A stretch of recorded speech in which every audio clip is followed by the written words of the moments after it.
ओ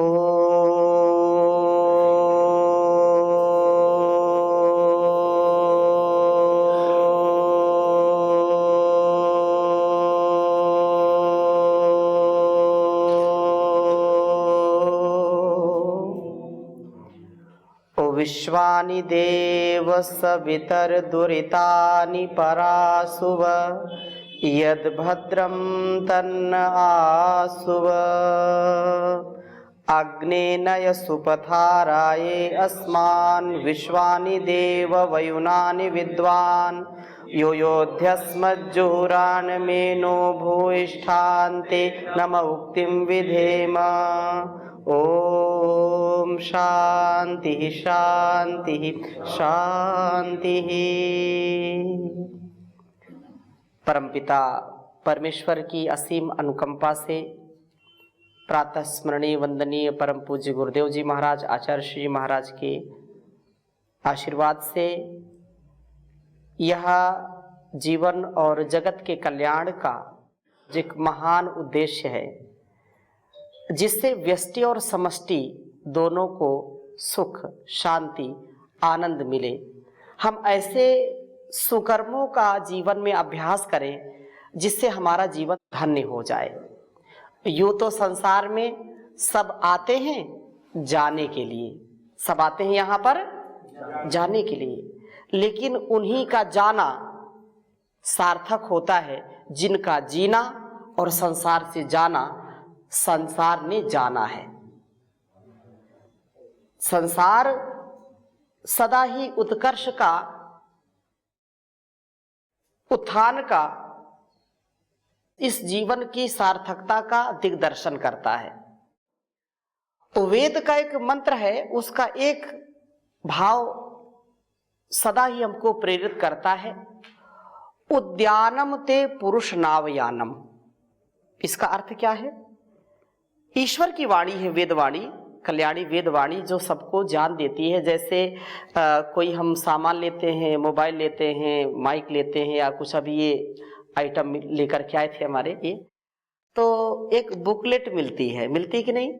इस पंखे को कुछ भी लेते हैं, मशीनरी चीज, क्या उसके साथ करना क्या नहीं करना, डोज एंड डोंट्स, उसका प्रयोग कैसे करना है। आज संसार में जो विकृति आई उसका कारण क्या है?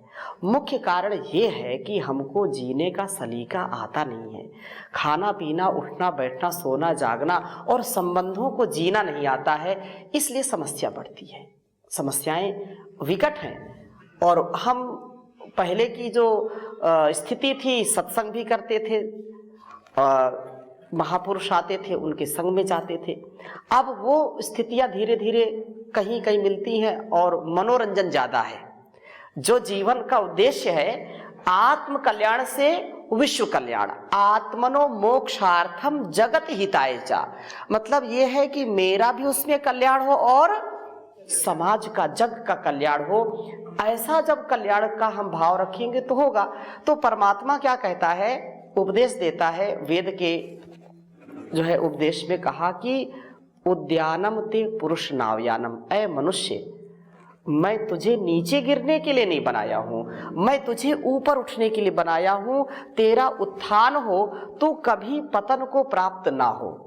लेकिन आज हम अपने जीवन को देखते हैं, घर परिवार को देखते हैं, इतना पतन है कि हम वाणी से बोल नहीं सकते हैं।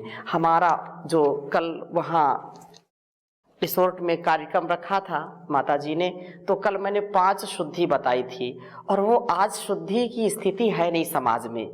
ना हमारा आहार शुद्ध है, ना हमारा विचार शुद्ध है, ना हमारा संस्कार शुद्ध है। और इसलिए जहाँ अशुद्धि है वहाँ पर शांति कैसे आ सकती है?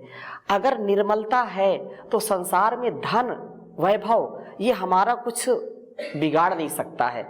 लेकिन अगर शुद्धि नहीं है तो धन बहुत आता है, लेकिन वो निधन की ओर लेके चला जाता है। धन मिलता है और वो निधन की ओर ले जाता है। लेकिन जो धन का सदुपयोग करता है, सेवा सत्कार में, परोपकार में, जीवन के और जगत के उद्धार में, जो उस धन का, उस संपत्ति का जो है प्रयोग करता है, वो उसका जीवन धन्य हो जाता है, वो धन्य हो जाता है।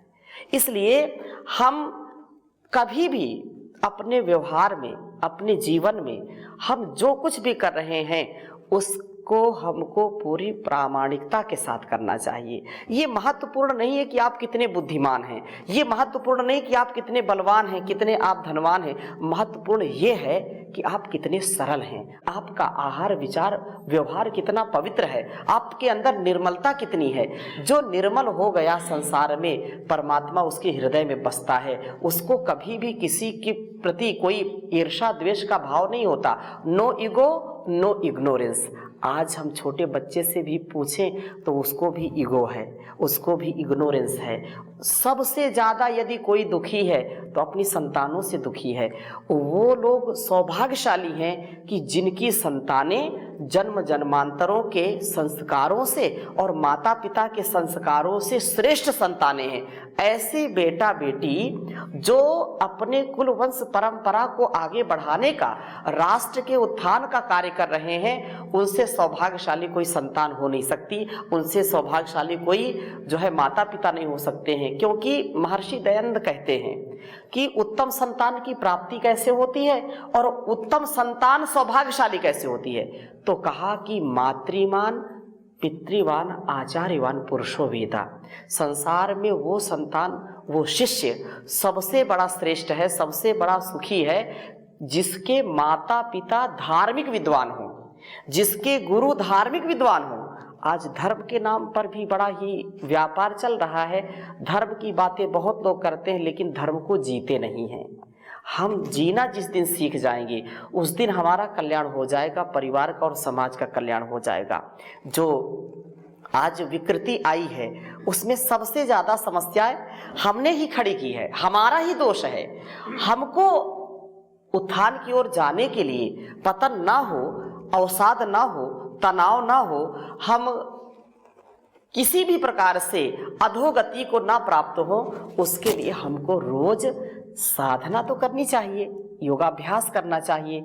बिना योग के संसार में कोई भी व्यक्ति साधना ठीक कर ही नहीं सकता है। हमारे ऋषि मुनियों ने योग को, अध्यात्म को सबसे बड़ी जो है निधि माना है। और अध्यात्म का बखान तो बहुत लोग करते हैं। अध्यात्म है क्या, अध्यात्म है क्या, इस विषय में कोई चर्चा नहीं करता। अध्यात्म वो है जो वास्तव में आत्मोन्नति की दिशा में ले जाए। आत्मोन्नति जिससे हो। और आत्मोन्नति कब होगी? हम सुबह से शाम तक जो भी कार्य करते हैं किसके लिए करते हैं? शरीर के लिए करते हैं। दो चीजें हैं इस पूरे अस्तित्व में, दो चीजें हैं। एक ये शरीर है जो पंच महाभूतों से बना है, क्षित जल पावक गगन समीरा, पंच तत्व से बना शरीरा। ये पांच तत्व से बना है, लेकिन इसके अंदर ऐसा भी तत्व है जो किसी तत्व से बना नहीं है। ये संघात है। शरीर क्या है? संघात है। जैसे ये एक एक रेशे को, एक एक धागे को मिला करके वस्त्र बन गया है ना, तो ऐसे पांच तत्वों से मिलकर शरीर बन गया है। और शरीर की जो स्थिति है उसको हम कैसे करते हैं? सुबह से लेकर के शाम तक इसको कितना जो है सेवा करते हैं कि नहीं? खाना पीना सोना जो भी कार्य करते हैं किसके लिए करते हैं? शरीर के लिए करते हैं। सुबह उठकर आंख धोना, मुख प्रक्षालन करना, दंत धावन करना, पेट साफ करना, फिर स्नान करना, फिर अल्पाहार लेना, क्या क्या नहीं करते इसके लिए? बहुत कुछ करते हैं। लेकिन आत्मा के लिए क्या करते हैं? क्योंकि दो अस्तित्व हैं इस जीवन के, एक आत्मा है और एक शरीर है। और इन शरीर को, आत्मा को व्यवस्थित बनाने का, इसको शक्ति प्रदान करने का सामर्थ्य किसमें है? परमपिता परमात्मा में। तो त्रैतवाद, इस सारे संसार की जो व्यवस्था चलती है वो त्रैतवाद से चलती है। लेकिन समस्या ये है कि हम इस पर कभी विचार नहीं करते। हम तो बस यही समझते हैं कि संसार में आए हैं तो इसको भोगो, शादी करो, समाज में जो कार्य है उसको करो, बच्चों का पालन पोषण करो। ये भी आवश्यक है, क्योंकि बिना इसके संसार चल नहीं सकता। हम आप हो नहीं सकते। अगर परिवार ना हो, समाज ना हो, तो क्या हम होंगे? क्या नहीं होंगे। लेकिन तात्पर्य यह है कि केवल इसी के लिए नहीं जीना, हमने साधन तो बना लिया है और साधन को ऐसे जीना है कि हम साध्य तक पहुंच पाए। धन तो बहुत कमा लिया, लेकिन धन का उद्देश्य क्या है? धन को हम कहां ले जाएंगे? क्या करेंगे धन का? धन का कार्य यह है कि साधन और साधन से साध्य तक पहुंचना। जैसे आपके बीच में मैं आया हूं और मैं कहां से आया हूं? हरिद्वार से आया हूं। साधन कोई ना कोई आया होगा, पैदल तो आया नहीं। पहले लोग पैदल भी चलते थे, पैदल चलते थे कि नहीं चलते थे? मैं पैदल तो आया नहीं, आप भी यात्रा करते होंगे। साधन, जौहरी जी प्लेन की, ट्रेन की यात्रा की कभी? करी है, आप सबने की होगी। यात्रा जो है ट्रेन की भी की है, प्लेन की भी है। बिना टिकट के किया है कि टिकट लेकर के किया है? कभी बचपने में बिना टिकट के भी काम हुआ, शिवम जैसे है? हाँ, कभी कभी क्रांतिकारी, अरे कौन टिकट लेगा। और खासकर बसों में तो ज्यादा नहीं लेते है ना। कॉलेज के टाइम में कभी कभी ट्रेन में भी नहीं लेते, चलो ऐसे चल जाएगा, अच्छा वो भी नहीं पूछते हैं। मेरी बात पर ध्यान देना, मैं बहुत सरलता के साथ इस बात को समझाना चाहता हूं। हमने टिकट लिया है, प्लेन का टिकट लिया है, ट्रेन का टिकट लिया है, और जहां हम जाते हैं मंजिल हमारी होती। मुझको ग्वालियर में उतरना था, दिल्ली से बैठा ग्वालियर आ गया, क्योंकि जोधपुर से दिल्ली, दिल्ली से फिर इधर आया। अच्छा, मैं पैसा दे करके आया हूं कि बिना पैसे के आया हूं? पैसा दे करके, बिना पैसे कौन बैठाएगा है? अच्छा, अब मेरे मन में यह आ जाए कि मैंने हराम में थोड़े मैं आया हूं, पैसे दे करके आया हूं, टिकट लेकर के आया हूं, इस प्लेन को भी साथ ले जाऊंगा मैं। जिस ट्रेन से मैं आया हूं, टिकट लेकर के आया हूं, उस ट्रेन को भी मैं अपने घर ले जाऊंगा, प्लेन को भी अपने घर ले जाऊंगा, बस को भी अपने घर ले जाऊंगा। आप में से शायद किसी ने कभी स्वप्न में भी ऐसा विचार किया है? किया है क्या? क्यों नहीं किया? क्योंकि हम जानते हैं कि जहां तक का हमने टिकट लिया था, जहां तक का हमारा लक्ष्य था, वहां हम पहुंच गए और उससे कोई हमारा वास्ता अब नहीं है। प्लेन में बैठे कितनी सुविधाएं रहती, थोड़ी थोड़ी देर में कुछ ना कुछ आता रहता है, पीजिए जी, लीजिए जी, है? उठने का मन नहीं करता। लेकिन हम जानते हैं कि इस साधन को हमको छोड़ना पड़ेगा। साधन में हमारा कोई अधिकार नहीं। यदि हम साधन में चिपक गए तो कब तक चिपकेंगे? पहली बात यह है। अगर हम थोड़ी देर के लिए मान लेते हैं कि टिकट लेकर के आए हैं और इसमें हमको बैठना है, कितनी देर बैठ सकते हैं आप? 1 घंटे, 2 घंटे, 5 घंटे? आपको समझाया जाएगा, उठाया जाएगा, नहीं उठेंगे धक्के मार करके बाहर कर दिया जाएगा। किया जाएगा कि नहीं किया जाएगा? बराबर है ना। इस शरीर को और इस संसार को, घर परिवार को जिस दिन हमने ये मान लिया कि ये आत्मोन्नति के लिए मिला है, ये परमपिता परमेश्वर की भक्ति के लिए मिला है, उतना ही हमने टिकट लिया है। उसकी यात्रा के लिए परिवार है, ये संसार उसकी यात्रा के लिए है, उसको पाने के लिए है, तब तक ही हमारा कल्याण हो पाएगा। और अगर हम इसमें चिपक गए, इसको हमने पकड़ लिया कि ये मेरा घर है, ये मेरा शरीर है, ये मेरा बेटा है, ये मेरी बेटी है, याद रखना ये संबंध आवश्यक है। जैसे साधन की बात मैं कर रहा हूं, ये सारे साधन हैं, लेकिन साधना हमारा मूल स्वभाव है। और एक घटना मैं समझा देता हूं आपको। एक बार किसी राजा ने एक बहुत बड़ा जो है अनाउंसमेंट किया कि कोई मुझे मेरे प्रश्नों का उत्तर देगा तो मैं उसको मुंह मांगा पुरस्कार दूंगा, लेकिन एक शर्त है कि ये पूर्णिमा के दिन होना चाहिए और सूर्य अस्त के पहले पहले मेरे तक जो पहुंच जाएगा और मेरे प्रश्नों का उत्तर दे देगा, उसको मैं जो मांगेगा वो दूंगा। होड़ लग गई लोगों की, बड़े बड़े विद्वान आए। अब उसने क्या किया कि जिस ओर से आना था लोगों को, वो तो राजा महाराजा होते थे, इतना बड़ा मेला लगा दिया जहां, और सब कुछ फ्री। आजकल फ्री की बड़ी होड़ लग रही है। अब कौन फ्री नहीं चाहेगा, सब फ्री मिल जाएगा। जितना मन हो जलेबी खाओ, जितना मन हो जो है रसगुल्ले खाओ, जितनी जो चीज लेना हो ले फ्री। अब जो लोग गए वहां मोहित हो गए, अरे कमाल हो गया, सब कुछ फ्री मिल रहा है। लेकिन वो उसका ये भी नियम था कि सूर्यास्त से पहले पहले लेंगे तो ठीक है, और जितना आप खा सकते खा लीजिए, ले नहीं जा सकते। लोग उसी में दीवाने हो गए। अब कहां जाना था, राजा के पास, और उस मेले में फंस गए, वो झमेले में फंस गए। जो बुद्धिमान लोग थे, कुछ लोग समझ गए और वो राजा के दरबार तक पहुंच गए। उन्होंने प्रश्न किया, उन्होंने उत्तर दिया और उन्होंने उनसे मुंह मांगा पुरस्कार पाया। लेकिन जो मेले में फंस गए, उनको फिर जो है, जो ज्यादा लोभ लालच में थे, उनको फिर जैसे सूर्यास्त हुआ सब छीन लिया और डंडे मार करके बाहर कर दिया। कहने का आशय क्या है, हमने भी इस संसार में ऐसे ही आए हैं और हमको ऐसे जीवन जीना है। हमारा गंतव्य क्या है, हमारा कर्तव्य क्या है, हमारा मंतव्य क्या है, इस सारे संसार में अपने उत्तरदायित्व का निर्वहन करना भी है, क्योंकि इससे हम बाहर नहीं जा सकते।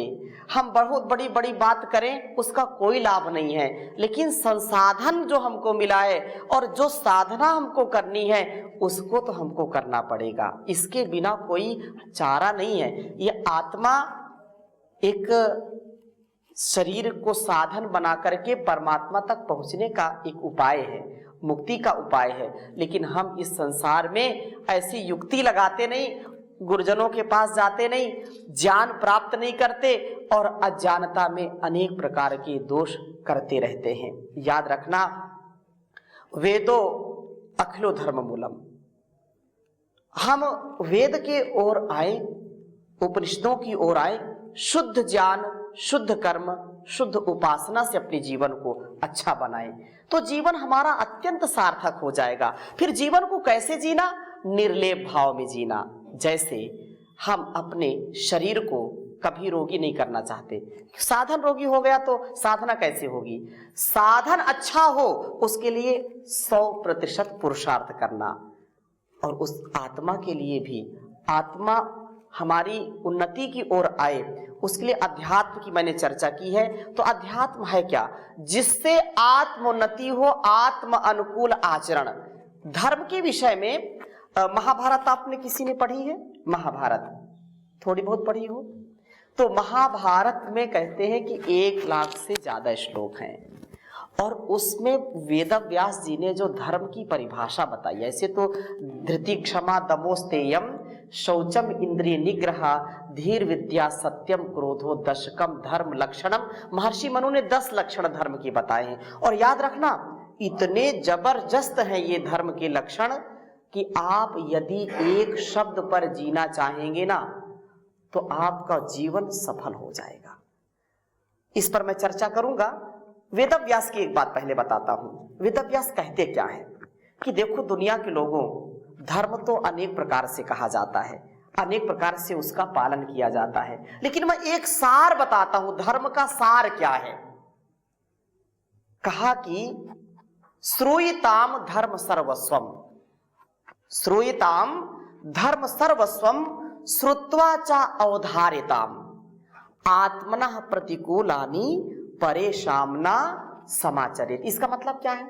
इसका मतलब यह है कि दुनिया के लोगों सुनो, मैं आपको धर्म का सार बताता हूं। धर्म की परिभाषा क्या है, इसका सार क्या है, इसको सुनो और सुनकर के जीवन में उतारो, सुनकर के जीवन में उतारो, क्योंकि बिना आचरण में लाए जीवन हमारा कभी भी कल्याण को प्राप्त नहीं होगा।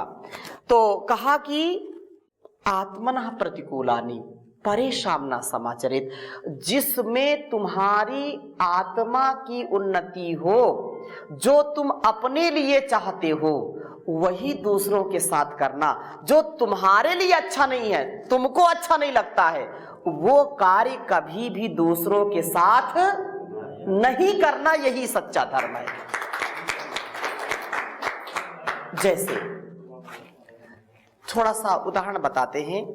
यदि कोई बोले कि नहीं आप तो कलयुग चल रहा है, लोग बोलते हैं बड़ा कलयुग चल रहा है, सच्चाई का जमाना चला गया, व्यापार में झूठ है, व्यवहार में झूठ है, हर जगह झूठ है, झूठ का बोलबाला है। अभी चर्चा कर रहे थे हम, जवाहरी जी बैठे, सब लोग बैठे, ऊपर भी चर्चा कर रहे थे, खान पान में सब अशुद्धता है, किसान भी लोभी हो गया। राजा जी चर्चा कर रहे थे, स्वामी जी आज जो आप बताते हैं कि मूंग की दाल खाया करो, और मूंग की दाल में सबसे ज्यादा पेस्टिसाइड पड़ता है, जहर मिलता है कि नहीं? अब स्वामी जी महाराज ने लौकी का दाम इतना बढ़ावा दिया, लोग बोलते हैं लौकी जो 1 रुपए की मिलती थी आज वो 50 रुपए की मिलती है। मिलती कि नहीं मिलती? और वो भी शुद्ध नहीं है, लोभी हो गए। किसान भी क्या हो गए? लोभी हो गए। शाम को देखा लौकी इतनी बड़ी है और इंजेक्शन लगा दिया, सुबह इतनी बड़ी हो गई। जिस फल को हम खाते हैं उसमें भी केमिकल। खाने की कोई भी चीज शुद्ध नहीं है। किस लिए? क्योंकि हमारे मन की शुद्धि नहीं है। हमारे लोभ की प्रवृत्ति इतनी बढ़ती जा रही है, लोभा पापस्य कारणम। उस जहर को हम अपने लिए नहीं चाहते, बल्कि खाते भी हैं। हम चाहते नहीं हैं लेकिन खाते हैं जाने अनजाने, और हम केवल व्यापार करके पैसा कमाना चाहते हैं, वो जहर दुनिया को खिला रहे हैं। इससे पाप बढ़ेगा कि पुण्य बढ़ेगा? पाप बढ़ेगा ना। लेकिन हम उसको समझते नहीं है। बोले नहीं नहीं ये तो करना पड़ेगा, ये तो अब बिजनेस व्यापार नहीं चलेगा तो कैसे काम चलेगा? माता पिता भी अपने अपने कार्य में लगे हैं और बेटा बेटी भी लगे। बच्चे से पूछो, नौजवान है वो, और वो बिल्कुल तैयार होकर के जा रहा है, बोलो कहां जा रहे हो बेटा? क्या बोलेगा? कहीं नहीं जा रहे। बोलता है कि नहीं बोलता? रात में 11 बजे आता है, कहां गए थे? कहीं नहीं गए थे। क्या कर रहे हो आजकल? कुछ नहीं कर रहे। ऐसे कुछ रटे रटाए शब्द जो हमारे व्यक्तित्व को, कृतित्व को जो है नाश की ओर ले जा रहे हैं। महात्मा गांधी तो विदेश पढ़ने गए थे और बड़े लॉयर थे, वो अधिवक्ता थे। उन्होंने एक बार जब राजा हरिश्चंद्र का नाटक देखा, क्या देखा? नाटक देखा, उसी दिन से वो सत्यवादी बन गए और सत्य के राह पर चलने लगे और कहने लगे सत्यमेव जयते। हैं? एक बार नाटक देखा तो नाटक हमारे जीवन में है। नाटक हमारे जीवन में, ये सारा नाटक ही है। ये सारा क्या है? नाटक।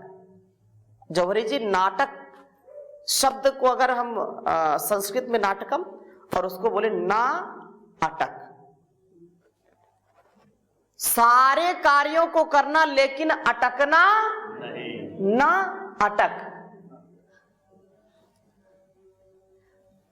पिता है, पिता का पूरा कर्तव्य निभाइए। माता है, माता का पूरा कर्तव्य निभाइए। पति है, पत्नी है, बेटा है, बेटी है। हम राष्ट्र के नागरिक हैं। मैं एक सन्यासी हूं, एक अध्यापक हूं। अपने कर्तव्य को 100% निभाना, पूरी पारदर्शिता के साथ निभाना, लेकिन उनमें अटकना, भटकना नहीं है। ऐसा निर्लेप जीवन हो। इस संसार को ऐसे जीना, पद्म पत्रम इव अंभसा, श्रीमद् भगवत गीता में कहा कि संसार तो ऐसा ही है कि अगर आप देखेंगे कीचड़ में कमल खिलता है कि नहीं खिलता, लेकिन उस कीचड़ को मतलब कीचड़ उसमें डाले तो उसको वो गंदा नहीं कर सकता, इतना उसका स्वभाव है, प्रभाव है। प्रकृति ने उसको ऐसा बनाया कि वो कमल कीचड़ में खिलने पर भी कीचड़ उसको छू भी नहीं सकता, उसको गंदा नहीं कर सकता। तो हम संसार में ऐसे जिए, ऐसे अपने जीवन को बनाएं कि सारे कर्तव्यों को करते करते हम निर्लेप रहें, अपेक्षा और उपेक्षा से बचें, अपेक्षा और उपेक्षा से बचें। नो ईगो, नो इग्नोरेंस, यही समस्या की जड़ है। हम जब अच्छे कार्यों की उपेक्षा कर देते हैं और गलत चीजों की अपेक्षा कर लेते हैं, हमारा नेम फेम हो, हमारा बहुत नाम हो, हमारे पास धन आए, दौलत आए, अच्छी बात है। धर्म, अर्थ, काम, मोक्ष, पुरुषार्थ चतुष्टय है। पुरुषार्थ, पुरुष अर्था, पुरुषस्य अर्था पुरुषार्था। पुरुषार्थ मतलब आत्मोन्नति के 4 साधन है, और सबसे पहला धर्म है और उसके बाद अर्थ है। धर्म, अर्थ, काम, मोक्ष, इनके बिना जीवन हमारा निरर्थक है। लेकिन इसको अच्छे से जीने का प्रयत्न करना, तभी हमारा जीवन श्रेष्ठ होगा। तो हमारा धर्म क्या है कि अपने समस्त कर्मों को करना, लेकिन उनमें लेप नहीं होना चाहिए।